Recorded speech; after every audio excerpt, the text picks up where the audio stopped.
Hey guys, Justin here with the garage sale haul from this last weekend, and this was the weekend that had the town-wide garage sale going on about a half hour away from here, and that was on Saturday, so we were pretty excited to go to that. But we did wake up early on Friday and hit up the local garage sales. I think there was like 4 or 5 out around where Dave lives, and just 1 or 2 that were closer to me.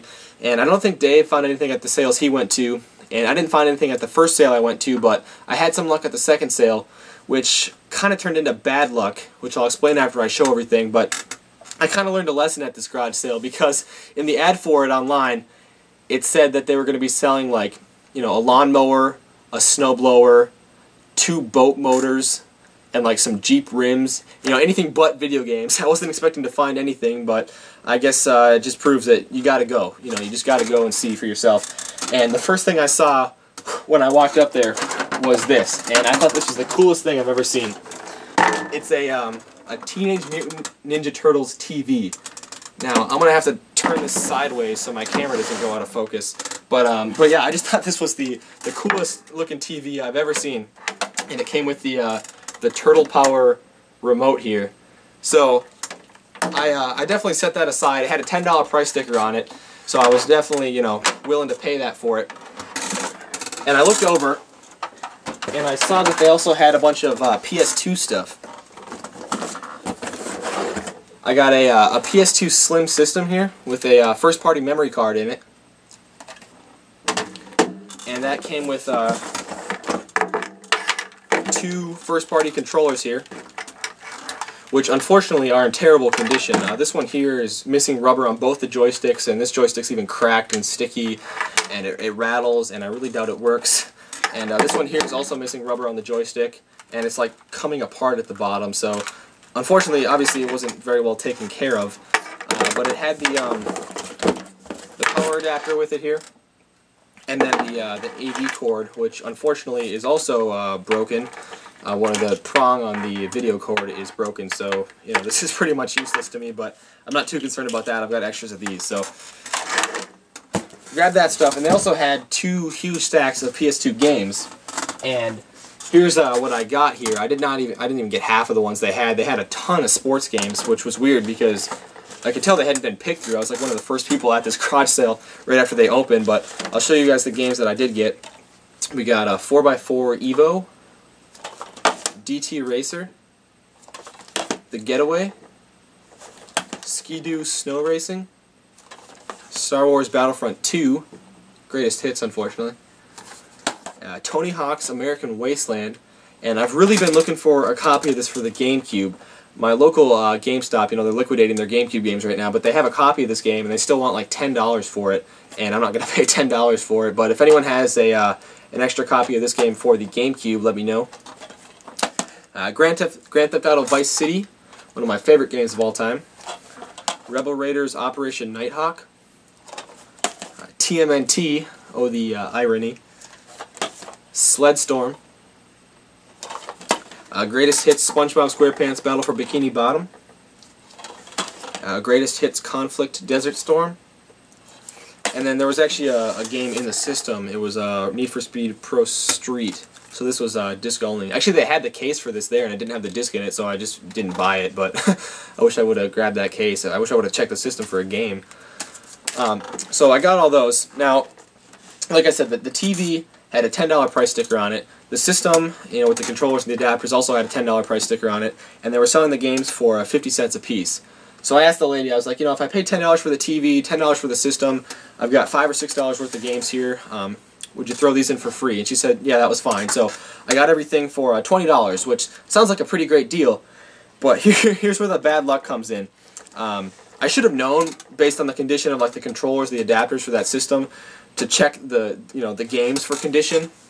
And unfortunately, all of these discs are in terrible, terrible condition. They obviously were not taken care of. I did not test all of them, but I think that out of the few that I did test, I got like 1 to work. So I'm willing to bet that most of them will not even play just by looking at them. So it kind of sucks because now I can't really do anything with them. I can't trade them, I can't sell them in this condition, so I guess the only thing I really can do is take them down to the local flea market pawn shop place. The guy that owns it has a professional disc resurfacer, And you know, it's not really worth it for me to pay to get the discs resurfaced because he charges like $3 a disc. But what I think I might be able to do is, you know, trade them all into him. Maybe get like an N64 game or two that I need or something like that he has, and then he can resurface them and sell them himself. So I guess that's really my only option right now. So that's really unfortunate. I guess I just should have checked those out. I guess that was half my fault. Now the real bad luck came in when I went to turn on the TV here. You know, it's an older TV, so it's, you know, it's a tube TV, and I went to turn it on, and you know, there's no picture on the screen. The tubes in the TV are obviously shot. The power button, the power light has problems with it. So unfortunately, the TV doesn't work, and I'm really disappointed because this would have been a really cool thing to have, just, you know, sitting in my game room somewhere. And I guess it still looks cool, but you know what I mean. I don't really want like a broken TV, and it's kind of hard to show you guys what it really looks like because if I turn it around, my camera's going to go out of focus. But hopefully, you guys can get a better look at it there. So yeah, pretty cool 13-inch TV. It's just unfortunate that that it doesn't work. Yeah, you can't really repair tube TVs. It's pretty dangerous actually to open it up and try messing with the tubes in them. So I'm not even going to bother with that. But you know, whatever, it happens. So I was actually, after I left that sale, I was actually up by the Goodwill, and so I took a drive over there, and I actually had to wait in the parking lot for like 5 minutes for them to open because it was that early. But I walked in there, I looked around, didn't find anything at first, but then I came across this. It's an Interact 5-inch LCD screen for the GameCube. It also works with, you know, it works with any system. It's just like pretty much a portable TV screen, but it's fit for the GameCube, and it's like brand new in the box. I mean, the box is, you know, not in perfect shape or anything, but I took it out, and the screen is in there obviously, and all the like the car adapter and everything that came with it is in, you know, still in the packaging. So it is pretty much brand new. And I used to have one of these actually. I think I had the Intech one. I think Intech made one, and I also had the battery pack, so I could pretty much bring my GameCube anywhere. But you know, these are kind of obsolete now. Like on the back, it advertises, you know, great for in the car or whatever, but most cars now just have pull-down screens in them anyway, so I'm not really sure what I'm going to do with it. But it was only it was marked for $5.99. I actually got it for like $3 and some change because I had that handheld Yahtzee I had in one of our previous videos that didn't work. I just returned that, and they took it off the price. So I got this for like $3 and some change. So I thought that was a pretty good deal. And that was actually all we found on Friday. But like I said, you know, Saturday was the big day, the town-wide garage sale. We got up at 6:45 a.m. and like I said, it's like a half hour away. So we drove out there, got out there around, you know, 7:30 or so. The sales weren't supposed to start until 9 by, you know, city regulation or whatever. But you guys know how garage sales are. They say they're supposed to start at 9 and they're open at 7:30 or 8. So when we got up there was a lot of people setting up, and we found a couple sales that were open. The first sale we went to didn't find any video games, but the lady there that was really nice actually, and she kind of pointed us in the direction of some houses she thought might be selling games, so that was really nice of her. And we drove around a little more, found another sale, and we knew they were going to have games because we could see from the road they had it was either for Xbox 360 or PS3, the Rock Band in the huge box. So we knew they were going to have games. We walked up there, and I found a copy of Streets of Rage 2 for the Sega Game Gear. First Game Gear game I've ever found at a garage sale. When I picked it up, the lady was like, "Oh, I didn't even know people still play those." So I got that for $1, and then we also found a Pokemon Silver for $1, which was a great deal.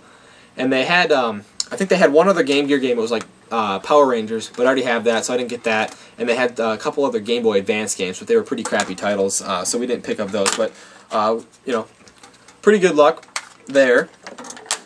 And so we were driving up the main street in this town, and from like 3 lanes over in the road, I spotted a stack of PS2 games. I got an eagle eye, apparently, and so we did a quick UE, and we stopped at this sale.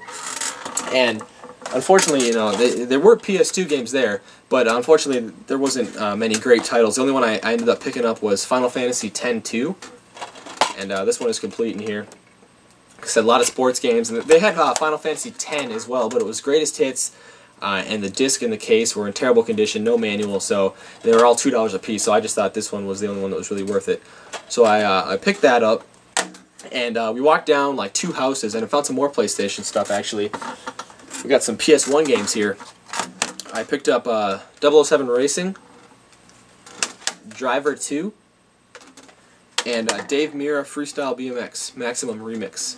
And those were all $1 a piece, so I thought that was a pretty good deal there. They had 2 other PS1 games there, I think. They had a Greatest Hits copy of Driver 1 and Tony Hawk Pro Skater, the first one. I already have Tony Hawk, and I don't really want a Greatest Hits game, so I left those there. They also had a system. They were selling for $5, but it was missing one of the adapters. I don't know which one, and it had a crappy third-party controller with it, so I passed on that. But I was pretty happy with these for $1. I didn't have any of these, so that was a pretty good deal there. So we drove around a little more, and we came up to this sale, and we walked into the garage, and we saw that there was a big plastic bin that had a bunch of games in it, and there was this guy standing in front of it, and he was like, "Oh, I'm sorry, I'll move out of the way. I know you love video games." And I was like, okay, what do you say to that? I don't know. So I bent over to start looking through the container of games, and he was like, "Hey, did you try all those PS2 games yet?" And I was like, "What are you talking about? What a creep." And he was like, "Yeah, did you try all those PS2 games on your Ninja Turtles TV?" And I was like, "What the hell? Who is this guy? Is he stalking me or what?" And I was like, "Where do you know me from, man?" And he's like, "I've got a really good memory." And I was just like, okay. I had nothing to say to that. I just kind of looked away and started, looking through the games again. I just kind of kept looking back the whole time we were there to make sure he wasn't standing behind me or something. What a creep. I don't know. But anyway, in this container was the most random selection of games I think we'll ever find at a garage sale. Bunch of games for different systems that they had no systems at this garage sale. We definitely asked. Dave found this, of course, N64, Donkey Kong 64. And then they had a couple PS1 games. I got Toy Story 2, which I didn't have. And this was probably the coolest game I got here, Primal Rage, in the long box. I think this was only a long box game for the PS1. Unfortunately, missing the manual, which I was kind of disappointed about. But when I got home, I looked this game up on eBay. It's like a complete. It's like a $25 game. So I thought this was a great deal. Maybe I'll try to find a manual for this so I can complete this one though. And then they had a stack of NES games as well. We got Excitebike, Defender 2, which I did not have, and Ryan does have this game, so I'm happy to add this one to my collection. Super Mario Bros. 3, Super Mario Bros. 2, and copy number 9 and 10 at the garage sales this year of Mario Bros. Duck Hunt. Bump and Jump. I don't think Ryan has this one. And then Galaga, Demons of Death, which I think I am trading to somebody already. So, those NES games, and then some PlayStation 2 games. Klonoa 2, Lunaty's Veil. And this one is complete here. They actually had a bunch of PS2 games, and I really wish I was more knowledgeable about the system. You guys know I don't like the PS2. But a lot of places we went had PS2 games. I don't know the value of anything other than the major titles for the system. So, maybe I missed out on a couple of good deals, maybe not. I don't know. I got another copy of Final Fantasy X-2, and they actually had the Brady Games guide for this one, which looks pretty cool actually. And then I got a good copy of Final Fantasy X, the first one, complete black label. So I'm glad I waited and didn't get the copy of the other sale that was beat up. But so that's all we got from that sale. I think Dave did the negotiating on this one. I wasn't even actually around when he did the negotiating, but I think he got all of that for $11, which that's a pretty great deal. Like I said, this is a $25 game alone, so great deal there. Yeah, I'll get this out of the way here. And so we drove around a little bit more, came up to just a real small sale, and I found a copy of WarioWare Smooth Moves for the Wii. This was marked for $3, and there was just a bunch of kids running the sale. I don't even know where their parents were. They were young kids, but obviously I didn't want to bargain with a kid's prices or whatever, so I just paid the $3 for this. And then let's see, we drove around a little more, stopped at another sale. Actually, when we were pulling up, they had everything in the garage sale was really organized into bookshelves. They had a bunch of bookshelves full of stuff, and one of the bookshelves was just full with original Xbox games that we saw clearly from the street while driving. And walked up there, and unfortunately only found 2 that were really worth picking up. But they had, once again, a lot of sports games, but I could tell they had not been picked through because they got 2 pretty good games here. We got Star Wars Knights of the Old Republic 2, The Sith Lords. Unfortunately, it's Platinum Hits, but it is complete. The disc on this one is pretty scratched. I did test it, and it does play, but I think I'm going to get... this one is worth getting resurfaced, so I think I'm going to go ahead and resurface that one. And then the Elder Scrolls 3 Morrowind Game of the Year Edition, Platinum Hits, which seems really confusing. They made like a regular version, they made the Game of the Year Edition, they made the Platinum Hits version, and then the Platinum Hits Game of the Year Edition. And unfortunately, this one is missing the manual, but this disc is in much better condition. And obviously I tested it and it works great. So I could tell they hadn't been picked through just based on those 2 games alone. Anyone who would have picked through them would have definitely picked those ones up.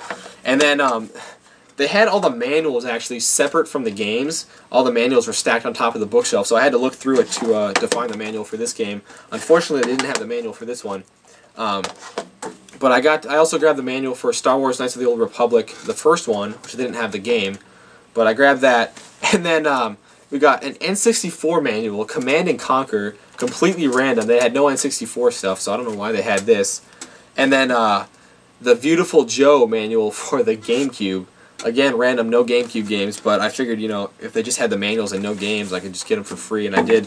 These were marked for $3 a piece, and I got them both for $5, and then plus the free manual. So great deal on those games, worth considerably more than you know, $5 total. So I was really happy about that.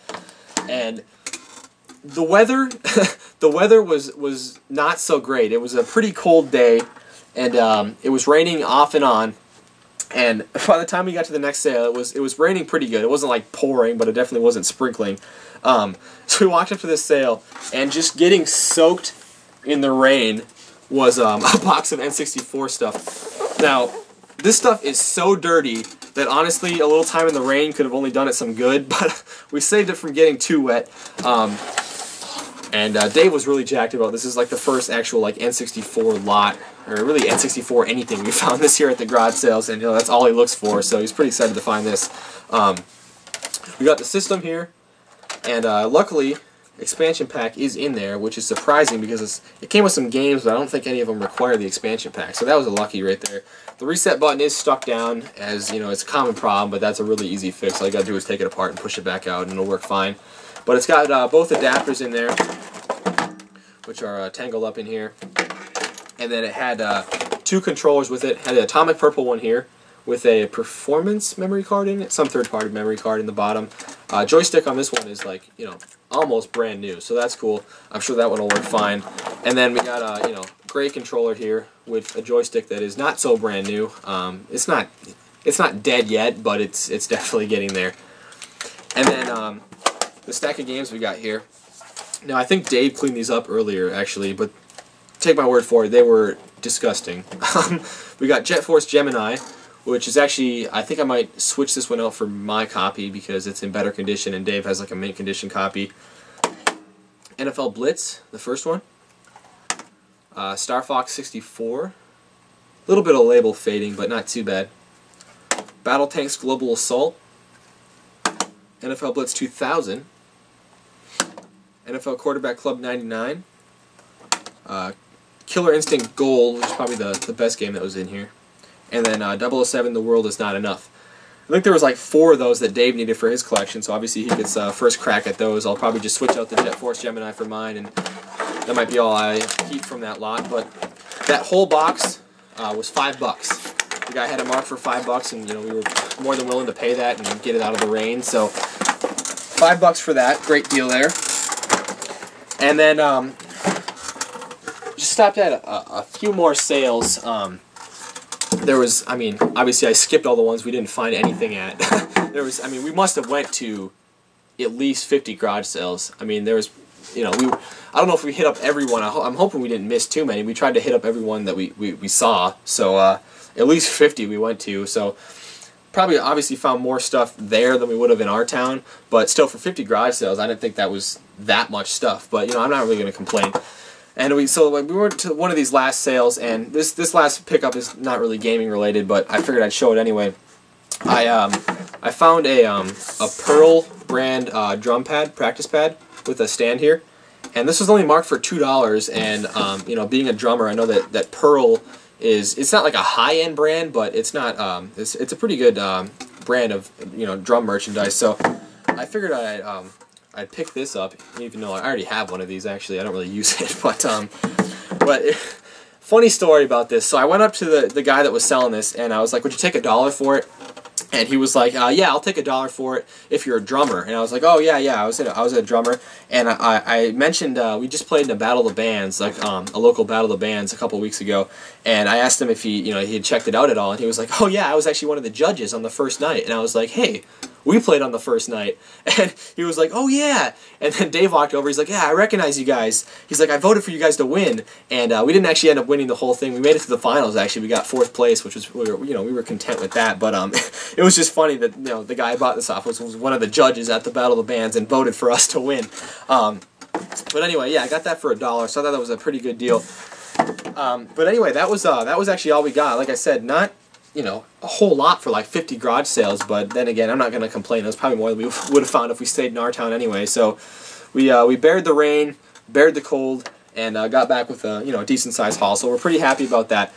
Anyway, thanks for checking out the video, guys, and until next time, take care.